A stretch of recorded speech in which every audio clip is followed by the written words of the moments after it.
Hey, what is up, everybody? Ross Cessna from Spiritual Phoenix Studios here. We are going to do a free daily tarot card reading, but first we're going to take a deep breath. So we're going to breathe in through our nose for 8 seconds, hold it for 4, and then exhale out of your mouth for 8. If you feel better, drop a like and leave a comment. So today we are doing the Emperor card spread, and on this day, Roman Emperor Marcus Aurelius gave his son Commodus the rank of Supreme Commander of the Roman legions in 176 CE. And the summation of this spread is ancient Roman emperors are the ideal archetype for Tarot's Emperor card. The Emperor card spread is based upon symbols found in the Emperor card. And one thing I'd like to add to this too is this year, 2020, is actually an Emperor card year, right? In numerology, 2020 would be 2 + 2. That would equal 4. It's about stability and finding structure. And if you look at kind of everything that's going on politically, with the pandemic, all of that stuff, it's about finding inner structure and inner strength in order to better weather challenges that we face. And with that said, we will get into this 2020 spread, or the Emperor card spread, as this is calling it. So the first card is the Throne, and what is the stability I have created is the question. The Sun card comes up in reverse. The Sun card in reverse is oftentimes about confusion, right? But the Sun card, despite being in reverse, is still positive or still has kind of good vibes, right? So it's confusion in having good things happen and being able to navigate it, and maintaining a sense of happiness despite maybe some of the challenges that you're facing. And for the most part, I see that a lot of people have been able to maintain a relatively optimistic attitude despite some of the context of this year. And that's kind of what it's all about, right? Maintaining a sense of hope despite some of the issues that might pop up. How are you headstrong is the next one. Queen of Swords comes up. Queen of Swords is about being a quick thinker or a perceptive person, right? So you're headstrong because you might notice things a little bit quicker than other people. You're also headstrong just because of where your mind naturally goes, right? You're able to maintain that advantage that you have over other people intellectually. And you also are able to influence the minds and win the hearts of other people. So that might make you a little bit demanding at times when things don't go your way. And especially with the flavor of this year, a lot of things aren't going our way, so that can create additional challenges if you continue to push on despite the protests of reality. And with that, we're going to move to the next card. What is eternal? 5 of Cups comes up. This is kind of a heavy message, right? But it's ultimately true as well. What is eternal? Loss and regret and bereavement or grief. Those things will never leave us, but our ability to navigate them with grace and integrity are things that we can hold up in face of those challenges, right? The circumstances of being a human never necessarily change. We either adapt to deal with them better, or we consistently get beaten down by them till we're kind of exhausted. The sooner that we begin to find peace with maybe some of these more challenging emotions and feelings and allow them to come to us without having to suppress them, the more contentment we'll generally find. Another cool way to look at 5 of Cups too is 5s are about adversity. Cups are about the emotions. This is challenging and conflicting emotions, right? And those are pretty much always here with us. It's just as we develop more spiritual tools and things of that nature, we're better calibrated to deal with them and not be as impacted by them or impacted by them as long. 4, where can you exercise power? Knight of Pentacles comes up. Knight of Pentacles is about being efficient and routine oriented. And legitimately, if I was like to write a book and explain to you the biggest way to take your power back and to get something meaningful out of every situation, it would be your habits. So it would be about being efficient and routine oriented. And if you really consider this, knights are about motion. Pentacles are about the material world. It's about the actions that you take on a day-to-day basis that exercises power, right?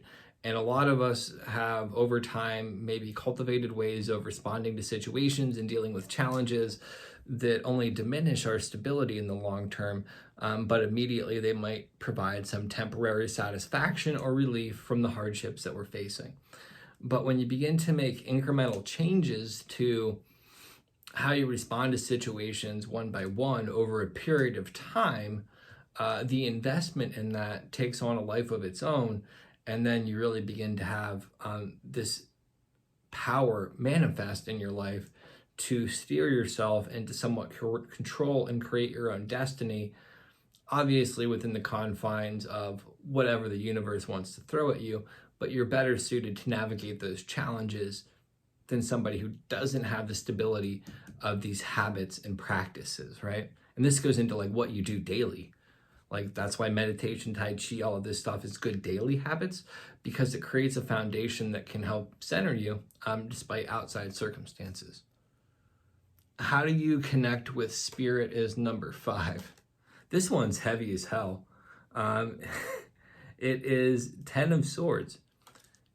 It's about defeat, loss, or crisis, right? It's about having that moment where you understand that maybe you're getting your ass kicked by something and that you can't do it alone, and then you call out and ask the universe or God or whatever you believe out there for help, right? It's legitimately asking for help. And you don't have to wait till you're in the thick of it to ask for that help or to reach out or to have that conscious contact with whatever you think is out there. Honestly, it's way better if you begin to build it when things are good, but many of us forget that. But how do you connect with spirit? You show up, right? 10s are about completion. Swords are about the mind. This is making your mind up to commit to that. Now, 10 of Swords is kind of a heavy card. It has these 10 swords stabbing somebody in the back in the Smith weight deck. To me, since swords are about the mind, this is kind of being sabotaged by your own mind. Now, how do you connect with spirit?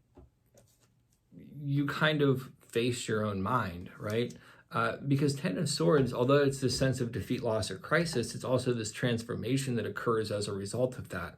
Because when you reach the end of something, a new beginning occurs. So 10 of Swords is kind of this crisis that leads to transformation. Many people who are on spiritual paths have what's called a spiritual emergency. My own personal experience was such as that, to where I didn't really have an option but to connect to spirit if I wanted to continue to survive or make progress in my life. Anything else was off the table. So that's kind of that energy there. But you can also kind of nip that in the bud of not needing the crisis by just consciously doing it when things are good, which I recommend. How do you remain emotionally resilient is the next card. King of Wands comes up. King of Wands is about being a visionary or an entrepreneur. How do you remain emotionally resilient? You actually chase something that you're passionate about that makes the struggle worthwhile. A lot of us work jobs that we hate to buy shit that we don't need to impress people that we don't even like. And there's a reason why we're emotionally exhausted most of the time, because we're going through extraneous amounts of effort to maintain or to perpetuate a life that doesn't mean shit to us, because inside we're empty and unhappy, right? That's for a lot of us. Maybe you don't resonate with that entirely, but to some degree, most of us live some aspect of that existence. And when you begin to tap into something that you're passionate about, if you look at this card here, there's the alligator. Reptiles are symbols of wisdom in ancient cultures. Green is the color of the heart chakra. This is the wisdom of the heart. When you step into the wisdom of your heart, that gives you the resources to face challenges that you otherwise wouldn't have been able to face, because without a why or without a reason, most of us don't give a shit and we just walk away from things that are difficult or we crumble. Purpose and passion will prop you up in face of anything if needs be, and it all comes down to perspective. What do you leave behind is the next one. Five of Swords in reverse. Five of Swords in reverse is about kind of needing to correct things or contradicting things. Five of Swords upright is really about conflict or tension, like mental challenges. What do you leave behind? You leave behind this sense of how you think about the world, how you think about yourself, all those old stories that you've told yourself, all of that bullshit, all that old programming. What do you leave behind? You leave behind the concept of who you think you are and begin to tap into who you really are, right? That's how you find stability, by letting go of this construct of yourself that you see, which was created from all of these old experiences and all of these ideas that other people have told you about yourself. And you actually update that by looking at who you are in the current moment and what your intentions and values and things of that nature are. That's, you leave behind the bullshit and you focus on what's real. How are you responsible? Nine of Pentacles comes up. Gratitude and luxury. How are you responsible? You're responsible for the choices that you take and how you perceive the world. Gratitude is an option, right? And gratitude is, as a saying, gratitude makes a meal a feast. How you choose to look at the situations that you encounter in your life determines what those situations mean. That's like basic philosophy. And that's like basic lifestyle creation, right? The ability to look at situations and repurpose them into things that can propel you forward. Anybody can have the exact same situations, and it's the meaning that they give those situations that dictate the results of it. How are you responsible? You're responsible because it's your choices, right? Your stability is your responsibility. You're responsible because if you get too comfortable and you're not investing in maintaining the structure or stability of your life, it's going to collapse. You're responsible because you have the resources and the time. It's just how you choose to invest it. So if you're not investing your time and your energy and your mind wisely, that's your own damn fault. Like, I hate to be that blunt because I've been in that position before and I didn't know any better. But I mean, reality doesn't really care if you know, it cares on what you do. So with all of that being said, like, I hate to have like such a heavy reading, but I think that this is a really good foundation to actually build your life. Like, this is a pretty profound reading because it would transmit a lot of information that I would give people if I was trying to tell them how to correct some of the imbalances in their life. So anyhow, with that being said, if this was helpful, drop a like, leave a comment, follow, subscribe, all that good stuff, depending upon where you see this. And I will see you tomorrow for another free daily tarot card reading. Peace.